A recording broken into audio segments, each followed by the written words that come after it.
علماء دينك على السنة والجماعة أي كلنا يكويشين مجلة عاود وعق وحا أي كحسين تدبي طبنك بشهر رمضان أو مالين تدقال كي بدر أيقو سيدو كليتنا أي وديجين تدبي طبنك بشهر رمضان أيهين مالنتي أي لقلين دقال كي عسلاء أي لدقالميين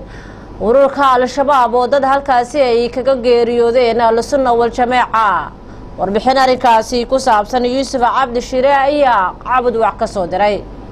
munaasabadan oo ay soo qaban qaabiyeen culimada diinka Ahlusunnah wal Jamaaca kana dhacday fagaaraha weyn ee Al-Haramayn ayaa waxa ka soo qayb galay maamulka degmada Cabudwaaq culimada diinka ka tirsan Ahlusunnah wal Jamaaca iyo qaybaha kala duwan ee bulshada ujeedada munaasabadan ayaa ahayd 17 bisha Ramadaan oo ku astaysan xilligii uu dhacay dagaalkii Badr iyo waliba xuska shuhadada Ahlusunnah wal Jamaaca ee afraad iyadoo xilligaasna dagaal culus ay ka dhaceen qaybo kamid ah gobolada dhexe dadkii halkaas ku sugnaa waxa ay ducaa iyo waliba amaan u soo jeediyeen shuhadadii ku geeriyootay dagaaladii gobolada dhexe ka dhacay 17 bishii Ramadaan waa dhiigoodii iyo waxa waxay loo daadiyay weeye iyo runtii naftooda qaaliga ah ay noo hureen marka waxay mudan yihiin inaan u ducayno سيمبر إن القرآن وآخرنا أيه مدنيين وحرة مركا وحير إن معناه وحوي خوارج تمشى كتب عدوي برامج كذا وحيارا ذكر خالد حيان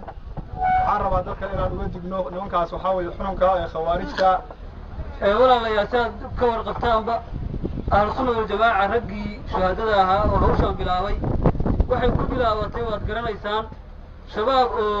قبلوا الصومالية أردن قيمه هذا كل جوان أولاد كهيستا وهوكا يقابك هيستان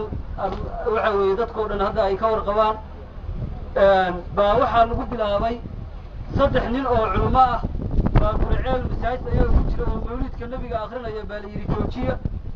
dagaal bay halkaas ka bilaabeen dagaalkii meeshaas ku bilowday ilaahay daraadiis ku bilowday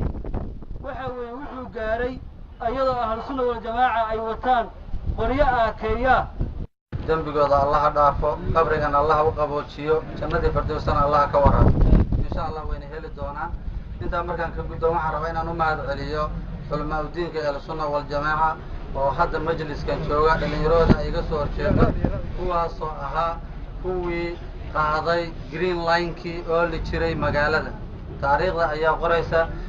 si kastaba ha ahaatee munaasabadan loogu dabaaldagayo xuska afraad ee ka soo wareegtay shuhadada Ahlusunnah wal Jamaaca ee ku dhintay dagaaladii xarakada Al-Shabaab ay kula galeen gobolada dhexe ayaa waxa laga xusayaa qaybo badan oo kamid ah gobolka Galgaduud iyadoona in badan oo kamid ah wadooyinka magaalada Cabudwaaq lagu arkayay culimada diin aad u fara badan oo wata boorar ay ku xirdan yihiin amaanta iyo waliba geesinimada ay u soo mareen shuhadadii ku dhimatay dagaaladii ka dhacay gobolada dhexe ee dalka Soomaaliya Yuusuf Cabdi Shire telefishinka caalamiga ah ee Royal magaalada Cabudwaaq